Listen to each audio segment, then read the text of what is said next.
Bonjour à tous, avant de vous laisser avec l'interview de l'invité du jour, je me présente. Je m'appelle Eva et je suis la fondatrice de la société Neria. J'accompagne les avocats dans la recherche du cabinet qui correspond à leurs critères. Parce que chaque avocat est unique et que chaque expérience en cabinet l'est tout autant, si vous êtes à la recherche d'une nouvelle collaboration, prenez rendez-vous avec moi et je serai ravie de pouvoir échanger avec vous. Le lien se trouve dans la description de ce podcast. Bonne écoute! Bienvenue dans ce nouveau podcast Advocate, podcast destiné à vous faire découvrir la vraie vie des avocats. Quel est leur parcours, quelles sont leurs activités, mais surtout, quel est leur business. Anomia, c'est un cabinet de conseil en stratégie exclusivement dédié aux cabinets d'avocats. Notre objectif est assez simple, c'est de permettre aux avocats d'atteindre leurs ambitions en utilisant des méthodes de l'entreprise appliquées à la spécificité des cabinets d'avocats. Et concrètement, ce qu'on fait, c'est qu'on transfère aux avocats les compétences nécessaires pour développer leurs activités et leur permettre de réussir sur leur marché. Aujourd'hui, nous sommes là pour vous présenter Maxime Tessier, un avocat qui nous a fait confiance dès le début d'Anomia en 2020. Il nous vient de Rennes, est associé depuis quelques années déjà et est un expert dans son domaine, le droit pénal. Il intervient en droit pénal général et en droit pénal des affaires. Et au cours de ce podcast, il va nous parler de son activité, de son développement, de sa vision d'avocat pénaliste, de son développement dans un cabinet rennais, ce qui nous change de nous inviter majoritairement parisiens pour des raisons logistiques et de marché, avec 50% des avocats qui sont à Paris. Nous espérons que ce podcast vous plaira, et si c'est le cas, n'hésitez pas à le partager, le diffuser, en parler autour de vous. Je vous souhaite une bonne écoute et une bonne découverte de la conversation entre Valentin Tonti-Bernard et Maxime Tessier. Eh bien écoute, bonjour Maxime Tessier, je suis ravi de te recevoir pour mon podcast de rentrée, puisque à l'heure où on le tourne, on est le lundi 4 septembre. Je suis rentré d'un mois de vacances et je suis ravi de voir, non pas n'importe quel ami, un ami rennais présent dans nos bureaux de Paris. Salut Maxime Tessier. Bonjour Valentin. Alors, ma première question est toujours la même. Maxime, qui étais-tu avant de devenir avocat ? Alors, qui j'étais avant de devenir avocat ?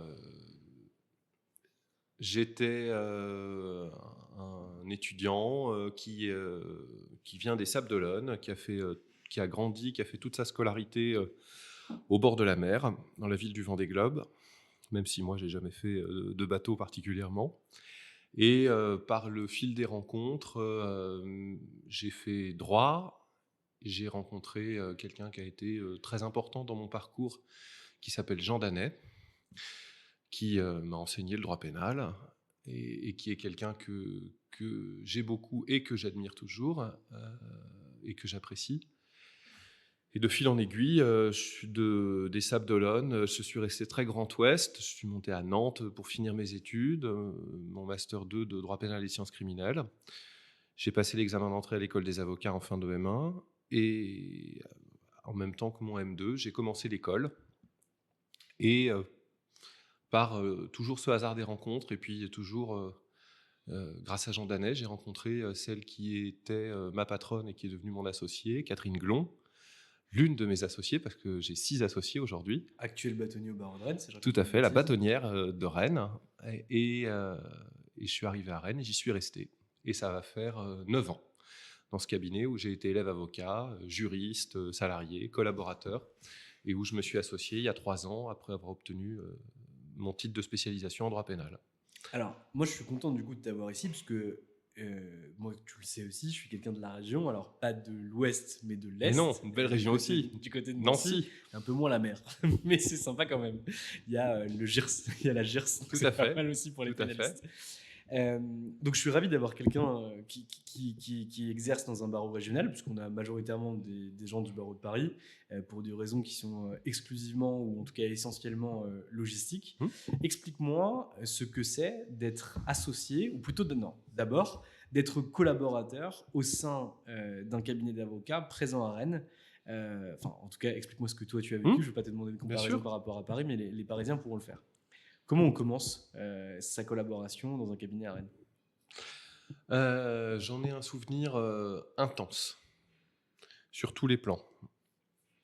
Sur le plan de ce que j'y ai appris, de ce qu'on m'a fait faire immédiatement, de ce que ça a imposé comme énergie, comme implication de soi, mais intense aussi dans ce que j'ai vécu et dans ce qu'on m'a permis de faire, d'apprendre et de faire tout seul pour vraiment une phrase de mon associé que j'aime beaucoup, vraiment modestement, j'insiste, modestement, mais ça nous a permis dans ce métier de... Comment dire ? Il n'y a rien de plus beau, je trouve, que de pouvoir changer la vie des gens. Pas toujours beaucoup, pas toujours du tout. On ne réussit pas toujours tout ce qui est entrepris, mais vraiment d'avoir cette exigence-là chevillée au corps. Donc, à Rennes, à l'époque, le cabinet n'avait pas grand-chose à voir. Il a un petit peu changé. Moi, j'ai eu la chance d'arriver dans une structure qui existait depuis près de 40 ans, qui a été créée par un homme qui s'appelait Jean Brouillet et qui faisait du droit rural et du droit commercial, qui s'était associé avec Marie-Armelle Pajot-Marivin, qui faisait du droit de la famille. Et ils avaient pris comme élève avocate Catherine Glon, qui allait devenir la femme qu'elle est aujourd'hui, l'avocate qu'elle est aujourd'hui. Donc le premier jour, je pense que plutôt que de faire une grande analyse, je peux dire ce que c'était. J'arrive, bonjour, tu veux faire du pénal, très bien. Oui, c'est vrai. Je me souviens de ça, ça m'amuse. Bon, voilà, on a telle entreprise qui s'est fait saisir 1 million d'euros, il faut que tu nous trouves la solution pour récupérer tout ça. Je m'en vais, à tout à l'heure. Voilà. Donc là, il y en a beaucoup qui doivent se dire mais qu'est-ce que c'est que ces avocats complètement fous comment faire pour dégoûter les gens ? Et en fait, pas du tout, parce que la chance que j'ai eue, c'est que très rapidement, la formation se fasse avec des dossiers sur lesquels l'avocate associée avec laquelle je travaillais étaient ceux sur lesquels moi je travaillais.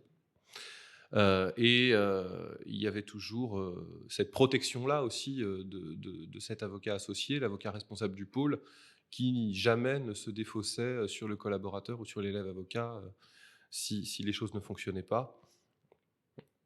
Tel est en tout cas comme cela que j'ai vécu les choses. C'est aussi ce qui m'a permis, si tu veux, moi je ne suis pas grand-chose, là tu m'obliges à parler de moi, mais mon existence importe peu, mais j'aime profondément ce métier. C'est une passion intense et c'est aussi grâce à ce mode de fonctionnement-là, grâce à mon associée Catherine, qu'à tout juste 23 ans et 3 semaines, je me retrouvais à ses côtés propulsé à la GIRS pour un dossier de proxénétisme très important, très intense aussi, sur lequel nous avons réussi à obtenir un résultat juste pour notre cliente. Et puis au bout de 3 mois, c'était parti pour la cour d'assises. Voilà, avec 4 fois dans l'année, dont 3 fois tout seul à la fin.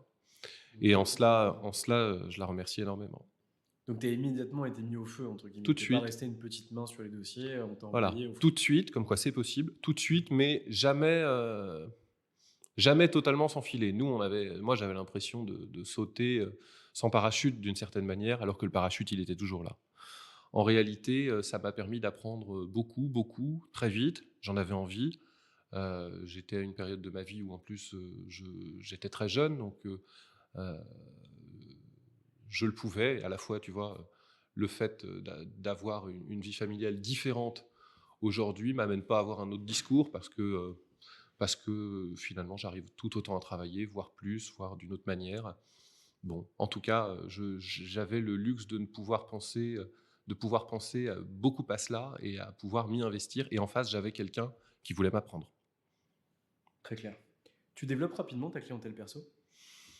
Oui, parce que dans le pacte de collaboration qui était celui qui en vigueur dans mon cabinet et puis entre nous, c'était que pour que je sois un vrai avocat, et un vrai avocat collaborateur libéral, il fallait que j'ai une clientèle personnelle. Il n'y a jamais eu de mystère là-dessus. Ça a toujours été un souhait de mon cabinet. Et c'est toujours quelque chose qui existe aujourd'hui. Nos collaborateurs, je parle pour tous ceux du cabinet Avocat Liberté, mais je parle surtout aussi pour ceux avec lesquels j'ai le bonheur de travailler. Nos collaborateurs au sein du pôle pénal ont la possibilité de développer une clientèle personnelle, autant que de faire d'autres choses. On en a un qui est élu au jeune barreau, représentant syndical. Chacun utilise le temps comme il le souhaite. Mais je trouve vraiment que d'abord c'est essentiel parce que c'est prévu par les textes, et puis au-delà de ça, c'est l'esprit de la collaboration. C'est le fait de pouvoir continuer à se former comme avocat avec sa clientèle personnelle. Alors moi, des dossiers, on m'en a donné au début, notamment des dossiers au titre de l'aide juridictionnelle que mon cabinet ne pouvait pas prendre. Et puis c'est comme ça que progressivement se sont fait les choses. Rennes est un barreau, c'est pas le barreau actuellement en nombre d'avocats le plus important du Grand Ouest, mais c'est un barreau où il y avait une cour d'appel, et où il y a une cour d'appel. Et donc, pour un jeune qui commence, avoir toutes ces possibilités de mission de service public qui s'ouvrent, c'est super. Parce qu'il n'y a pas que celle du tribunal, il y a celle de la cour, il y a celle dans les établissements pénitentiaires. En tout cas, pour un collaborateur, en tout cas pour un avocat qui s'installe et qui veut faire du pénal à Rennes, il y a du boulot. C'est quoi le plus dur au départ? Le plus dur, je ne parle que pour moi, c'était de me sentir légitime et compétent à ce que je fais. C'est-à-dire que j'ai tout de suite voulu travailler énormément pour compenser ce qui était, je crois, en partie et de la nécessité d'apprendre et un manque de confiance en soi. Travailler énormément pour que les clients, le moins possible, mais c'était pas prétentieux, c'était vraiment dans l'envie de faire le meilleur travail possible, mais se sentent pas lésés si c'était le collaborateur qui venait et pas la patronne. Et donc, ça pouvait se compenser par peu d'autres solutions que celle de travailler beaucoup. Et donc, je m'y suis employé. T'évolues comment pendant tes années de collaboration? Est-ce que tu sens une évolution importante dès le départ? Est-ce que tu trouves que c'est plutôt linéaire? Est-ce que tu te rends pas compte de ton évolution et on est obligé de la pointer du doigt, que ce soit par rapport à ta patronne ou par rapport à tes confrères qui avaient le même âge que toi? Comment ça se passe? Comment tu sens que tu évolues? En réalité, ça se fait quand même assez rapidement. Parce que, comme je te dis, dès le mois de janvier, je prête serment en décembre 2015, je deviens avocat le 4 janvier 2016, et dès le premier mois, j'ai des dossiers personnels. Je dois en avoir 2, mais c'est super. Surtout que ce n'étaient pas des rémunérations sur lesquelles nécessairement je comptais, tant elles étaient variables. Et donc, d'abord sur le plan financier, c'était tout sauf négligeable. Et par ailleurs, sur le fait de rencontrer des nouveaux dossiers, de rencontrer des nouveaux clients et de se poser de nouvelles questions, c'est allé assez vite. Ce qui a été un accélérateur aussi, c'est cette confrontation très rapide avec la GIRS et avec la cour d'assises, et un objectif qui était le mien, que j'avais dit à certains dans mon cabinet, mais qui était un objectif que je m'étais fixé, qui était au bout de 4 ans, de voir s'il me serait possible de présenter le certificat de spécialisation en droit pénal. Moi, j'étais passionné de pénal, je savais que je voulais faire absolument que cela. Mon stage m'avait permis, parce que mes associés font d'autres matières, de découvrir autre chose.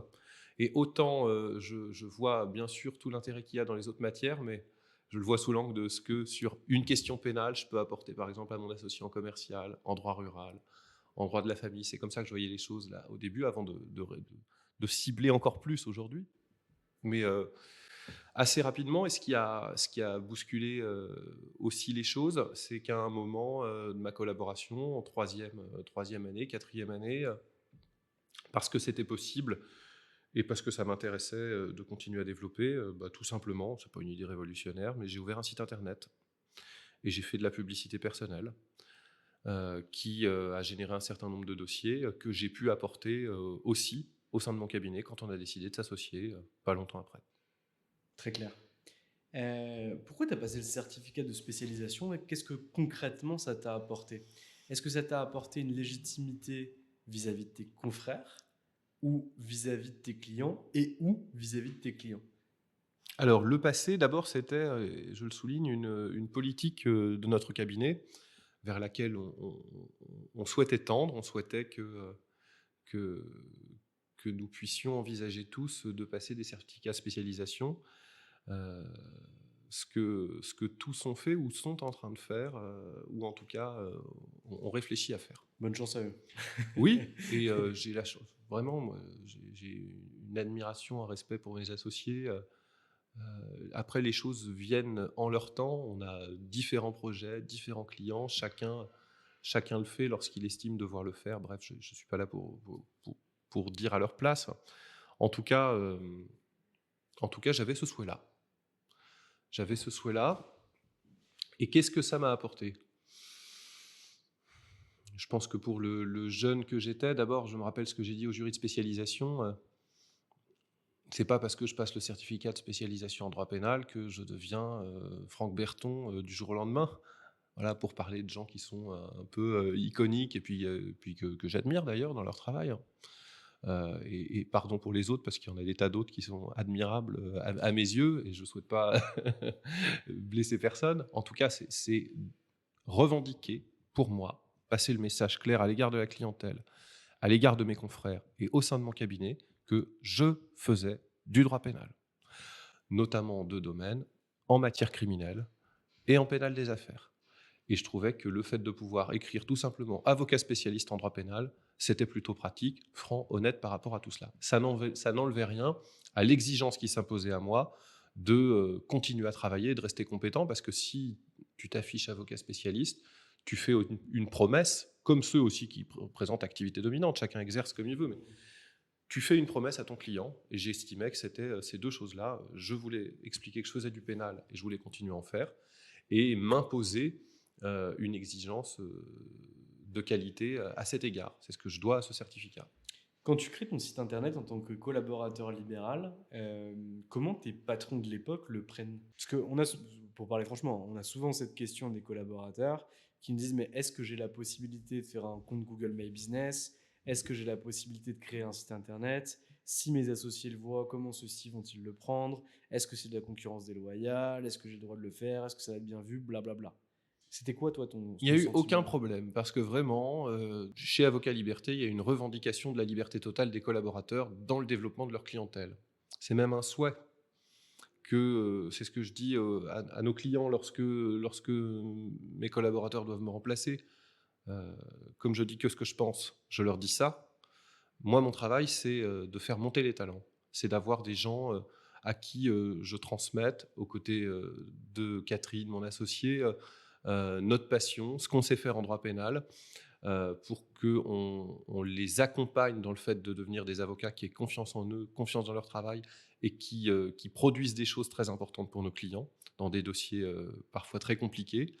Notre travail, c'est celui-là, et le fait de pouvoir s'affirmer personnellement avec sa clientèle, d'affirmer son image, sa personnalité, et par exemple à travers un site internet ou un compte Google My Business, je pense que mes associés n'y avaient vu que du positif, et d'ailleurs tout cela a accompagné le processus qui était celui de devenir collaborateur à associé, parce que ça m'a permis d'apporter de la clientèle, ça m'a permis aussi de continuer à générer du chiffre d'affaires une fois que je m'étais associé, sans plus percevoir de rétrocession à ce moment-là. Non, en réalité, ça a été un tremplin pour moi, mais aussi pour mon cabinet. Très clair. Quand tu es devenu associé, ou en tout cas avant de devenir associé, tu générais à peu près combien de chiffre d'affaires par an? Alors, comme collaborateur ou à titre personnel? À titre personnel. Hors rétrocession d'honoraires. Hors rétrocession d'honoraires. Je te parle d'une grande Je masse. peux te dire que sur la dernière année, je ne suis pas sûr de m'en souvenir. En tout cas, je crois qu'à la fin,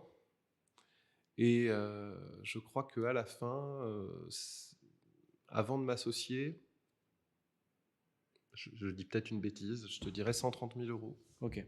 Ouais, ce qui est relativement correct, même très honorable en tant que... c'est avant de m'associer, ça c'est sûr. Je pense que j'en étais là, ce qui était très...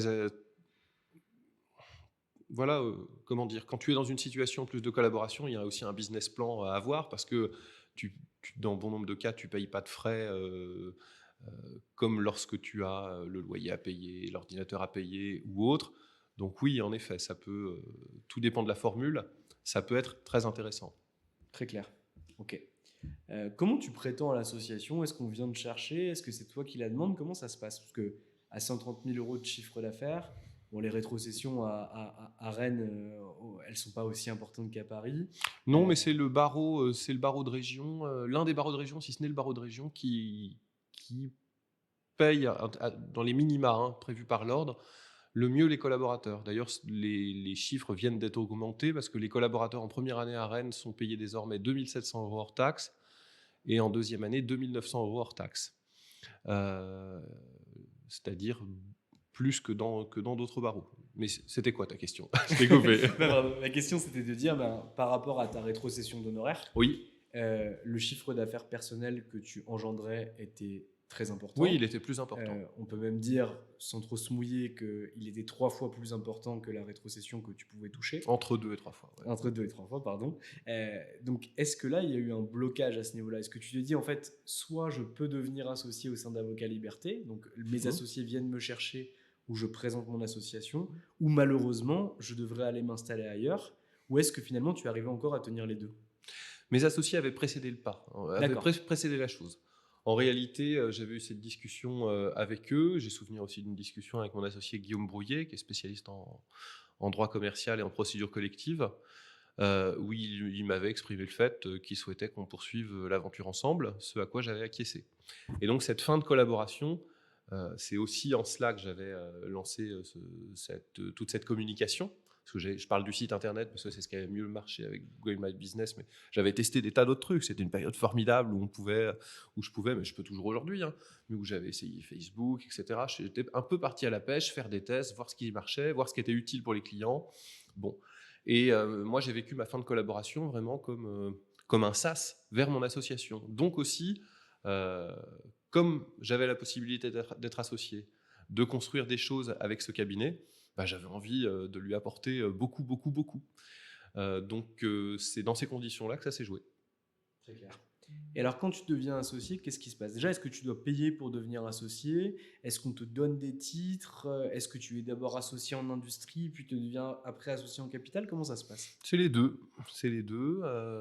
On a évalué ma clientèle, la valeur de ma clientèle, et on m'a accordé, enfin j'ai acheté des parts en capital, et on m'a accordé tous collectivement des parts en industrie, comme mes associés, pour parvenir à nos objectifs.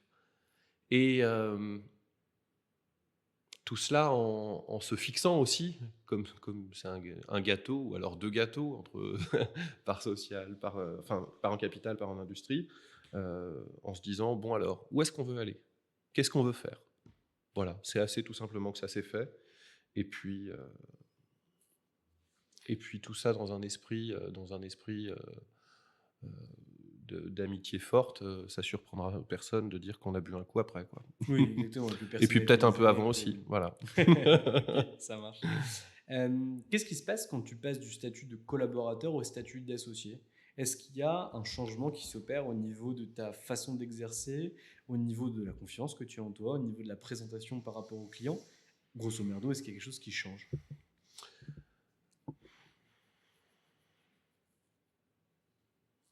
Oui, il y a des choses qui changent. Mon souci est de ne pas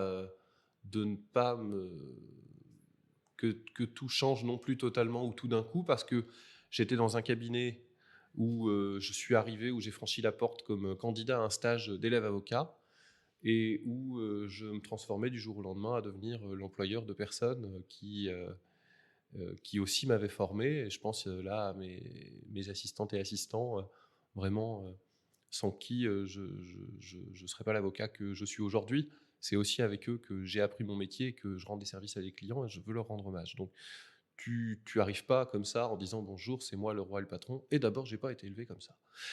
Donc il y a des choses qui changent, mais je pense, moi, c'est ma conviction personnelle, c'est que les autres ont vu avant moi que le statut avait changé. Et donc en réalité, c'est à moi d'être à la hauteur de cela. Donc vis-à-vis des clients, je crois que ça a été au fond plus simple, mais en fait vis-à-vis des clients de mon cabinet, ceux que je continuais à accompagner, que j'accompagnais avant comme collaborateur, mais dont je pouvais être perçu par eux véritablement comme le responsable du dossier. Ça a facilité les choses avec cela. Après, avec les nouveaux clients, comme il y a assez peu de récurrence, heureusement, parce que ça finit par s'appeler de la récidive sinon, dans notre métier, comme il y a assez peu de récurrence, ça n'a pas changé grand-chose, si ce n'est que on s'attache à être sérieux sans se prendre au sérieux, à apporter un service. Tu es déjà venu à notre cabinet à Rennes. C'est un lieu qui est adapté, qui a été pensé pour recevoir nos clients, qu'il y a un certain nombre de personnes qui travaillent. Aujourd'hui, nous sommes 25. Quand tu es arrivé, vous étiez 10, c'est ça? On était non, un petit peu plus, je dirais 14. Okay. 14, il y avait 4 avocats associés, peut-être autant de collaborateurs, plus les assistantes. Donc ouais, une quinzaine aujourd'hui, on est 25.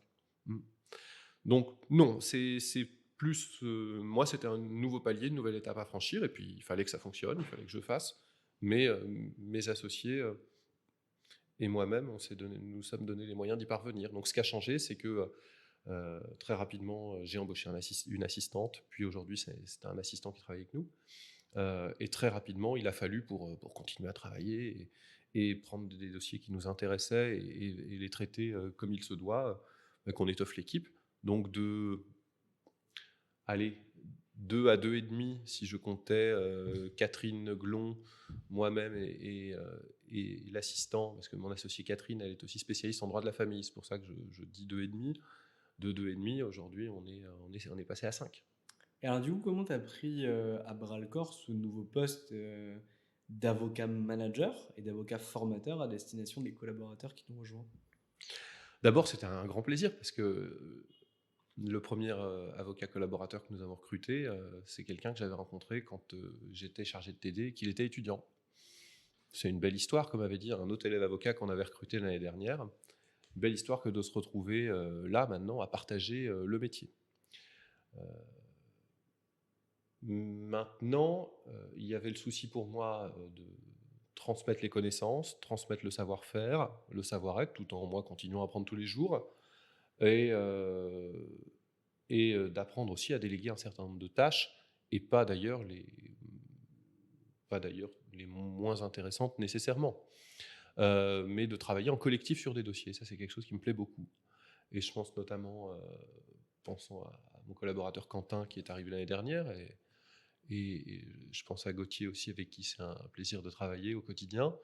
On avait ce dossier de contrefaçon qui était arrivé, sur lequel nous avons travaillé à deux, mais je pense à un autre dossier pour Gauthier, sur lequel nous avons travaillé à deux, et l'écrit, et la stratégie de prise de parole, la gestion de l'audience.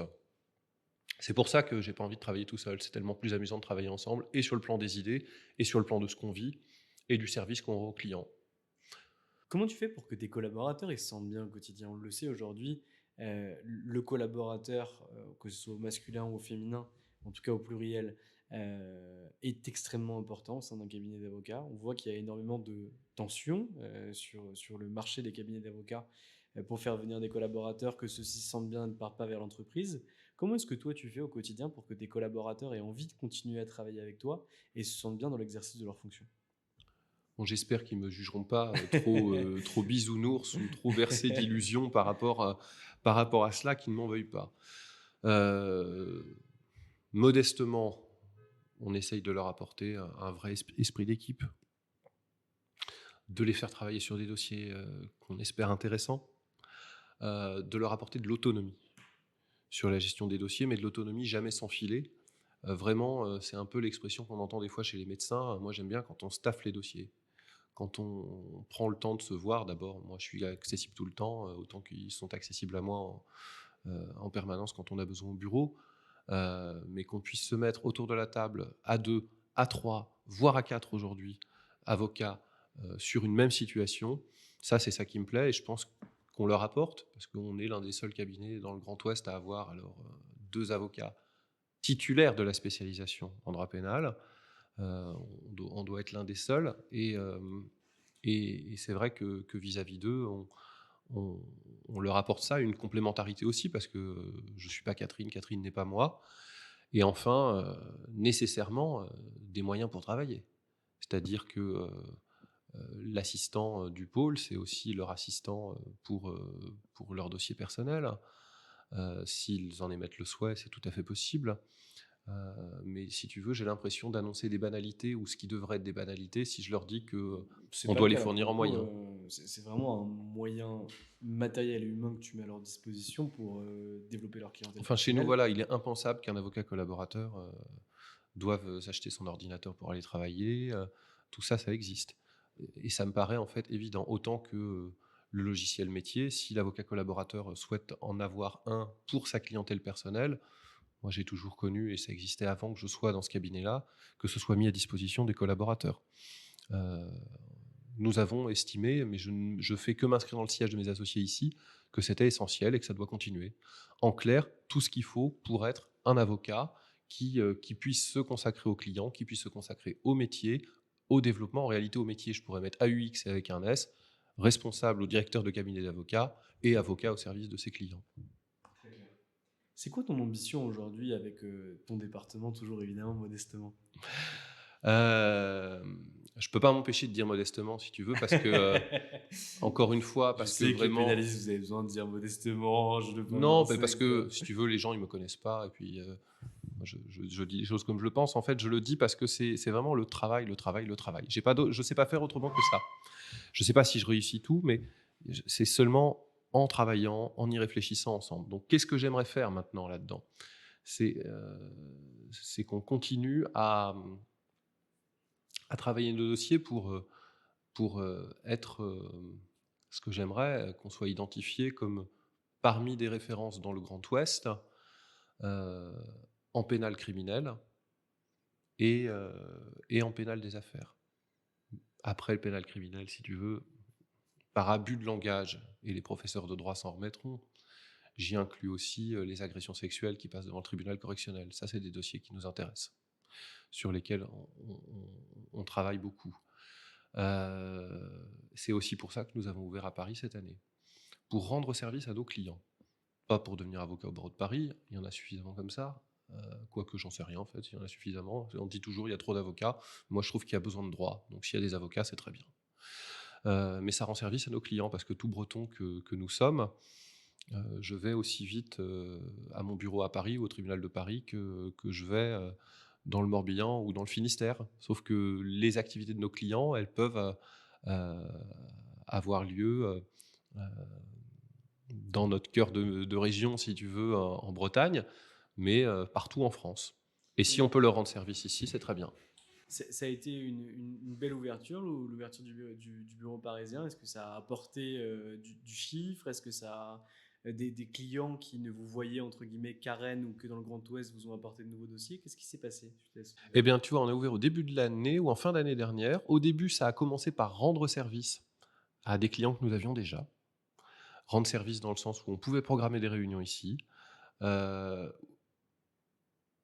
Et puis aujourd'hui, je m'aperçois que des personnes viennent nous voir pour cela aussi. Pourquoi? Parce qu'ils ont leur vie entre la Bretagne et Paris. Comme Et beaucoup de Parisiens. voilà, tout simplement. Si tu veux, à 1h30 ou à 1h30 en train, il n'y a pas à discuter. Il y a Nancy aussi. Ouais, mais c'est vrai. Voilà, sauf que oui. Oui, il y a moins de personnes qui ont une maison secondaire à Rennes-Nancy, Nancy. 1h30, Rennes-Nancy, 1h30, ce serait formidable. Ouais, ça serait beau. Ça n'existe pas malheureusement. Mais il y a des gens qui sont venus nous voir pour ça. Tu vois, exemple, la semaine dernière, je me trouvais dans les Hauts-de-Seine, en garde à vue criminelle, pour un jeune homme breton, mais qui avait des activités aussi à Paris, et qui, voyant qu'il était convoqué en région parisienne, mais lui ayant toutes ses attaches en Bretagne, s'est dit, tiens, Rennes, ce serait le bon compromis. Avocat liberté pour le droit pénal le fait. On s'est rencontrés. Moi, je suis parti dans les Hauts-de-Seine faire ma garde à vue sur la journée, où d'ailleurs j'étais content, on rate pas tout, on a obtenu le classement sans suite immédiat de l'affaire. On est retourné en Bretagne, lui et moi. Le travail était fait et on pouvait le faire. J'aurais dû le recevoir par ailleurs de manière confidentielle, de manière efficace à Paris. Eh bien, je lui ouvrais les portes rue de Rennes, oui, parce que pour pas me perdre, non, ça c'est une blague, mais j'avais dit à mes associés, qu'est-ce que j'aimerais bien qu'on ait des bureaux rue de Rennes. Peut-être que certains m'ont dit, ah, ça va être compliqué, et donc il faut pas me dire ça, parce que finalement, nous avons réussi à trouver des locaux rue de Rennes. Voilà, au moins, c'est la sortie de la gare Montparnasse, puis nous, dans notre tête, on se sent un petit peu chez nous. Très clair. Est-ce que tu aurais deux histoires à nous partager que tu as pu vivre en tant qu'avocat pénaliste? D'un côté, une histoire où tu es vraiment fier de ce que tu as pu faire, du travail que tu as accompli, que ce soit par rapport aux résultats, par rapport à la relation que tu as pu avoir avec ton client, à son entreprise ou à sa famille. Donc tu es vraiment fier et vraiment content de cette affaire-là. Et de l'autre côté, son pendant, une affaire qui t'a marqué, mais de façon négative, parce que tu t'es pas trouvé au niveau, parce que tu as trouvé que la sanction était difficile, parce qu'il y a eu des à côté ou des sous-jacents qui t'ont vraiment révolté. Ouais. Et ça va t'amuser. Est-ce que je peux m'en permettre une troisième? Parce qu'il y en a une un peu exceptionnelle. Ouais, je vais commencer par celle-là. Celle un peu exceptionnelle, c'est le fait un jour de de décembre 2021 de recevoir une convocation devant le juge des libertés de la détention. Et le juge indique... non, c'était pas 2021, c'était 2020, c'est important. C'est vraiment important. Le juge dit la comparution de votre client se fera par visioconférence. Et en application des règles Covid, vous ne pourrez pas refuser. Et ce jour-là, j'ai déposé une question prioritaire de constitutionnalité, estimant que imposer à quelqu'un de comparaître devant son juge qui doit statuer sur sa liberté par visioconférence, c'est porter une atteinte disproportionnée à sa liberté, tant l'atteinte ici est forte au droit d'accès à son juge et donc à la qualité de la décision rendue, en tout cas sur la forme. Et de fil en aiguille, cette petite question posée à l'aube du réveillon m'a conduit devant le Conseil constitutionnel au mois de mai 2021, où j'ai eu l'honneur de solliciter que cette ordonnance soit abrogée, ce qui a été fait. Mon regret, c'est quand même que, comme certaines décisions rendues par le Conseil constitutionnel, extrêmement importantes sur les droits fondamentaux, il y a une petite partie de la décision à la fin, c'est celle qui concerne le sort du demandeur. Et je regrette que, comme d'autres décisions importantes, la décision qui a dit à mon client « bah oui, il était contraire à la Constitution de vous forcer à comparer de la visioconférence », donc cette décision, elle se termine par « mais bon, la décision ne vous est pas applicable ». Je trouve ça quand même très injuste. Pour des raisons d'ordre public, c'est ce qu'indique la décision. C'est-à-dire que le Conseil constitutionnel a raison, fait la promotion de la question prioritaire de constitutionnalité comme étant la question citoyenne. Je trouve quand même regrettable qu'elle ne s'applique pas ici aux citoyens qui la posent et qui, fort heureusement, entre-temps, avaient été remis en liberté. Il y a un truc que j'arrive pas à comprendre sur ça, parce que quand un avocat va soulever devant n'importe quelle juridiction la nullité des gardes à vue qui ont pu être réalisées ou la nullité de certaines pièces de procédure qui ont eu lieu, on va annuler en cascade ou pas ce qui s'est passé au préalable. Le Conseil constitutionnel lui peut dire « Ok, c'est vrai, l'ordonnance doit être abrogée, par contre, ça ne s'applique pas à l'individu. » Il a reporté dans notre cas et dans d'autres les effets de la déclaration d'inconstitutionnalité, donc oui, en effet, tu as compris. Après, l'autre terrain sur lequel on peut se battre, c'est sur celui de la conventionnalité. Et des questions européennes. Voilà, donc en disant, vous voyez, les principes dont je parle, je les invoque sur le terrain de la Convention européenne des droits de l'homme. C'est quelque chose que tu as fait ou que tu vas Oui, bien sûr. Il se trouve que dans notre situation, la remise en liberté a été entre-temps prononcée et donc que ça n'a pas été nécessaire. Mais sinon, de manière assez peu originale, en effet, c'est quelque chose que j'aurais envisagé. Après, pour répondre à ta question, il y en a... Comment ne pas parler du dossier, je peux citer son nom parce que c'était largement dit dans la presse, le dossier de Vincenzo Vecchi, qui est un homme que nous avons assisté dans le cadre d'un mandat d'arrêt européen. Un homme qui avait fait des manifestations en 2002, notamment au G8 à Gênes, et qui s'est fait condamner sur la base d'une loi dont nous avons contesté les fondements parce qu'ils étaient fascistes, et c'est pas un anathème que je lance ici, c'était revendiqué comme tel par ses concepteurs, et il s'est fait condamner à une lourde peine de prison et a été arrêté plusieurs années après dans le Morbihan sur le fondement du mandat d'arrêt européen. Et cette affaire, elle a duré 4 ans, où on est passé à la Cour d'appel de Rennes, qui l'a remis en liberté après avoir annulé la procédure, Cour de cassation qui a cassé cette décision, qui nous a renvoyé à Angers, Angers qui refuse l'application du mandat d'arrêt européen en disant qu'il y avait ce problème sur la loi dont je parlais, un problème de double incrimination, la Cour de cassation qui renvoie cela à la Cour de justice de l'Union européenne, la Cour de justice de l'Union européenne qui estime que Angers n'a pas correctement interprété les choses, et là, certains commentateurs de dire que c'en était fini pour notre client. Et on se retrouve devant la Cour d'appel de Lyon, qui est un des rares dossiers que j'ai plaidé encore avec mon associé. Pourquoi de Lyon ? Parce que la Chambre criminelle a décidé que ce serait à Lyon. Bon. D'accord. Alors, je me suis demandé 2 choses. C'est est-ce que, raison un peu sérieuse, il fallait sans doute, je ne sais pas, prendre des cours d'appel qui régulièrement pratiquaient le mandat d'arrêt européen. L'autre chose un peu malicieuse, mais j'avoue que c'est vraiment sur le ton de la boutade que je l'énonce, c'est est-ce que le fait de faire Rennes, Angers, puis Lyon, ça ne nous rapprochait pas progressivement de l'Italie pour mon pauvre client ? Bon, toujours est-il que c'est un dossier que nous avons fini par gagner à Lyon au mois de février. La Cour d'appel de Lyon a refusé la remise en faisant droit à un de nos moyens qui a été retenu dans d'autres affaires aussi, qui est l'atteinte disproportionnée au droit au respect de la vie privée. Estimant qu'elle ne pouvait plus revenir sur cette qualification fasciste, estimant que ce n'était pas possible, la Cour de justice de l'Union européenne nous ayant vraiment fermé les portes, ce qui est très inquiétant d'ailleurs, nous avons dit, mais est-il raisonnable de renvoyer quelqu'un 12 ans de prison chez lui pour...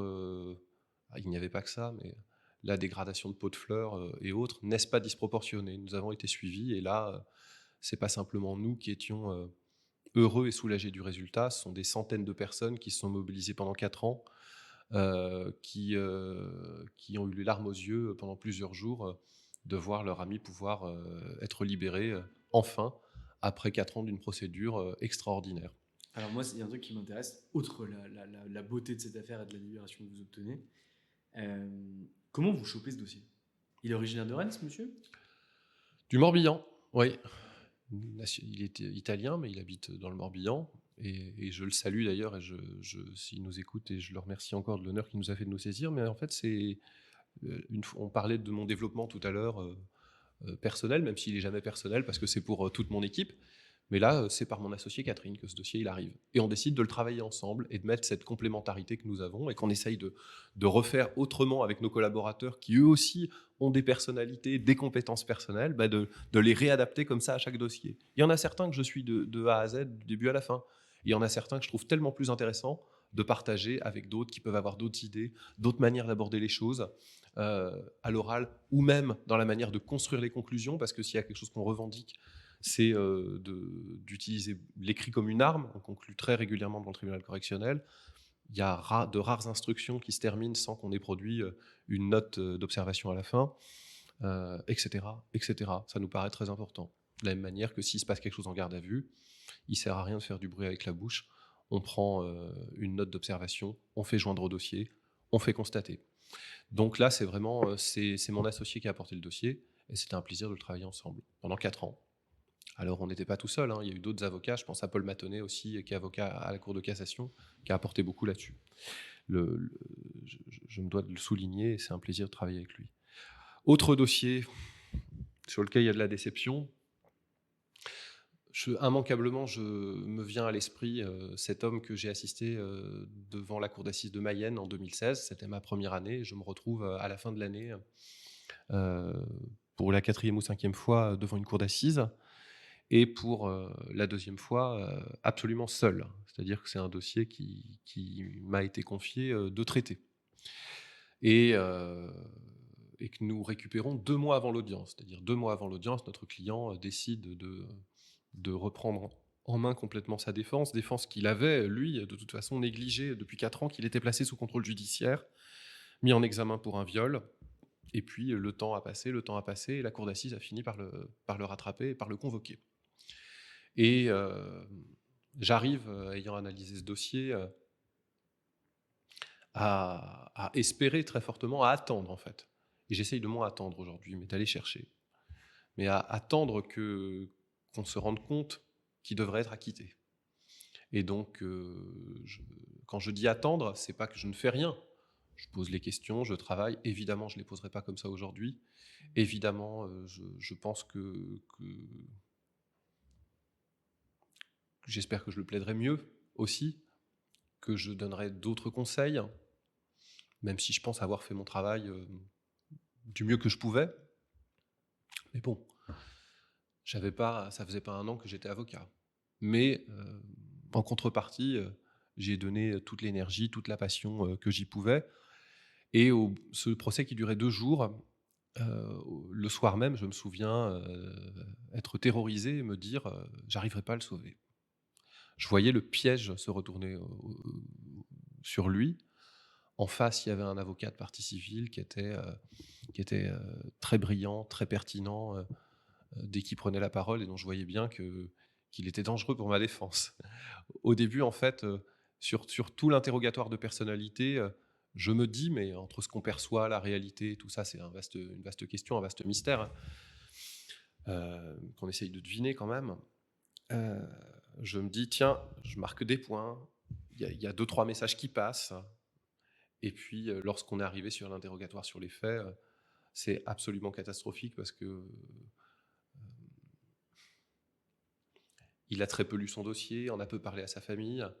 Et lorsque les membres de sa famille viennent progressivement à la barre, en face, du côté de la partie civile et du ministère public, on lit un certain nombre de déclarations auxquelles mon client s'est livré en garde à vue, sur lesquelles il revenait complètement à l'instruction puis à la barre, sur son comportement. Et on lui dit « Alors, il vous avait parlé de ça ?» Et les gens étaient décontenancés. Ils passent pour qui? C'était des gens de bonne foi, une famille honorable, des gens qui n'avaient rien demandé, eux non plus. Pas davantage que la partie civile d'ailleurs. Mais ces gens-là sont passés pour des menteurs. Et j'ai trouvé que c'était disproportionné pour eux. L'avocat général requiert 7 ans, et je lui demande avant ce qu'il va requérir. Il me dit 7 ans, et il me dit c'est le tarif ici, c'est le tarif à l'aval. Je dis bon. Et donc moi je plaide pour que mon client ne se prenne pas un tarif, et que pour que justice soit rendue, on s'intéresse à la preuve, bien sûr, à la preuve de ce qu'il avait fait ou pas, et que la peine soit proportionnée. Alors il est acquitté pour une partie, pardon tu dis. Je comprends pas pourquoi 7 ans. Enfin, le viol, si je ne me trompe pas, c'est 30 ans, 20 ans 20 ans, dans sa situation, parce qu'il était aggravé. Cela dit, tu sais, ce serait intéressant de parler avec d'autres pénalistes, de voir les statistiques. Il y avait un papier dans Le Monde, il n'y a pas si longtemps que ça, qui disait qu'entre le moment où j'ai commencé aujourd'hui, ce qui est quand même pas vieux, 7 ans aujourd'hui ne serait pas parmi les résultats les plus graves, si tu veux. Je trouve qu'on s'est rapproché une peine légère, entre guillemets. Légère, je ne peux pas dire ça. Quelqu'un qui part 7 ans en prison, ça ne peut pas être une peine légère. Mais il y a des gens aujourd'hui qui, pour ça, pourraient frôler 10, 12 ans selon les cours d'assises. Bon. Mais ce n'est pas la pire infraction, le viol. C'est celle en réalité sur laquelle on a le moins de certitude, que ce soit pour la victime ou pour l'accusé. Je n'aime pas beaucoup, moi qui n'ai pas la langue dans la poche, me livrer à dire c'est pire ou c'est pas pire, parce que ce serait... Non, ce que je veux dire, pardon, excuse-moi, c'est que pour le commun des mortels, pour la société, c'est l'infraction sur laquelle on peut avoir le moins d'éléments matériels et le moins de certitude sur la véracité des propos de l'un ou de l'autre. Je préfère pas te prononcer, je pense pas. Je sais pas. Okay. Ça dépend des affaires. Okay. En tout cas, que ce soit dans les affaires sexuelles ou dans les autres affaires, j'estime que mon travail comme pénaliste, c'est de ne pas renoncer aux règles de la preuve, mais que je sois pour la défense ou pour la partie civile. C'est-à-dire que quelqu'un me disait l'autre jour à la chambre de l'instruction, la partie civile, parce que moi je n'étais pas appelant, c'était sur la mise en liberté, la partie civile va évoquer son émotion ou autre. Ce à quoi je répondais, je vous remercie de bien vouloir nous faire crédit qu'il n'y ait pas que de l'émotion chez nous, mais aussi de la démonstration. On va parler preuves, on va parler ce qu'il y a. Ça se prouve aussi par les déclarations, ça se prouve aussi par les expertises, par un certain nombre de choses, et ça se combat de la même manière. En tout cas, cet homme-là, d'une certaine manière, s'est pris un tarif. Il avait pris, je reprends l'expression qui est celle de l'avocat général, hein.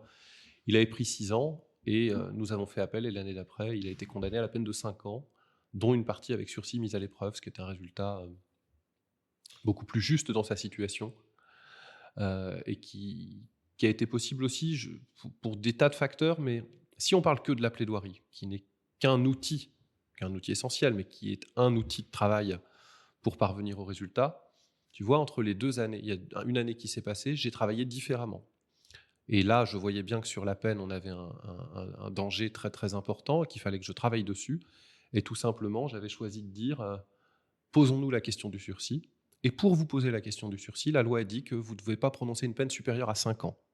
Si vous prononcez au-dessus de 5 ans, vous vous privez de ce pouvoir-là. Donc, je ne sais plus comment je l'avais dit, mais accordez-vous le fait de prononcer pas plus de 5 ans. Et ensuite, vous nous l'accorderez ou vous ne nous l'accorderez pas, mais au moins vous vous poserez la question. Bon. Il se trouve qu'à la fin, il n'a pas été acquitté, mais que la peine n'avait rien à voir et que le procès s'est passé différemment. Pour des tas de raisons. Je pense d'ailleurs qu'il a plus pris conscience de ce qui s'était passé, et que nécessairement, j'étais le même, mais pas tout à fait le même non plus. Mais ce qui est important, c'est que même si tu peux dire entre les lignes que c'était ta première année, c'était seulement ta 2e plaidoirie devant la cour d'assises où tu étais seul, entre guillemets, il t'a quand même fait confiance, donc il a estimé avoir été en première instance bien défendu. Oui, et Pour qui se rassure, c'était pas la première, c'était la deuxième, c'était pas la première, même pas la deuxième d'ailleurs, mais ce sont des gens qui nous ont fait confiance et à qui la question a été posée d'ailleurs, et c'est plutôt ça. Est-ce que vous acceptez qu'on y retourne l'année prochaine ? La réponse a été oui, et ils savaient dans quelles conditions on travaillait, et l'exigence qui était la nôtre par rapport à leur propre implication dans le dossier. C'est un honneur d'avoir défendu ces gens-là et d'avoir participé à cela. Très clair. Maxime, on arrive à la fin de cette interview. J'ai une dernière question à te poser. Qu'est-ce que je peux te souhaiter pour l'avenir ? De continuer à y prendre du plaisir.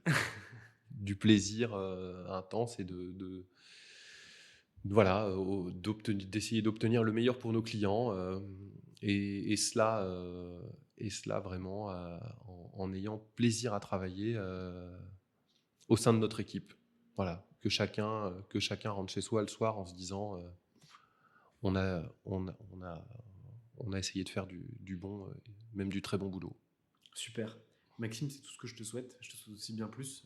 Je te souhaite que ton activité elle continue comme ça, que tu prennes toujours autant de plaisir dans ton activité. Tu passeras évidemment le bonjour à Catherine et à tous tes autres associés que je connais très bien.